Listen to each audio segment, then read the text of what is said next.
6h51, la revue de presse internationale sur Europe 1. Notre réseau de correspondants sur tous les continents, l'information telle qu'elle est vécue à l'étranger tous les jours à 7h-10. Et Ariane Lavrieux est au Caire pour Europe 1. Bonjour Ariane. Bonjour Mathieu. À la une en Égypte. C'est le visage tantôt sérieux, tantôt souriant d'Hosni Moubarak qui est mort hier à 91 ans. L'ancien dictateur avait régné pendant 30 ans avant d'être renversé par la vague révolutionnaire de 2011.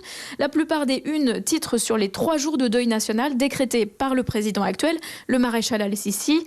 Beaucoup d'articles reviennent sur les exploits de ce héros militaire surnommé l'aigle des forces aériennes parce qu'il a été chef de l'armée de l'air. On voit aussi Moubarak, le grand sportif, jouer au squash dans le quotidien détenu par l'État. Mais les journaux privés comme Al-Shorouk insistent surtout sur la corruption. C'est le premier président égyptien à avoir été traduit en justice.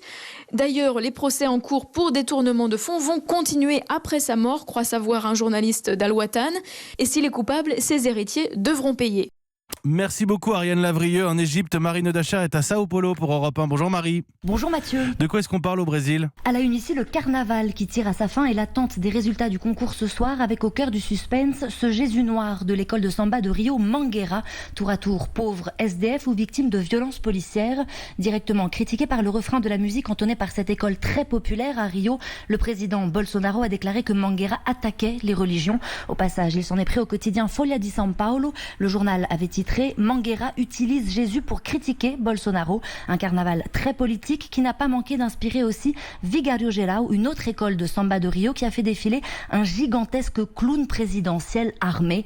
D'après le journal Globo, une partie du public avait applaudi, l'autre sifflé cette allégorie du président Bolsonaro. Marie Nodachar au Brésil pour Europe 1. Lubna Anaki à New York. Bonjour Lubna. Bonjour Mathieu. De quoi parlent les médias américains ? Eh bien, on parle beaucoup de Spielberg, mais pas de Steven Spielberg. On parle de sa fille Micaela qui vient d'annoncer qu'elle se lance dans les films porno.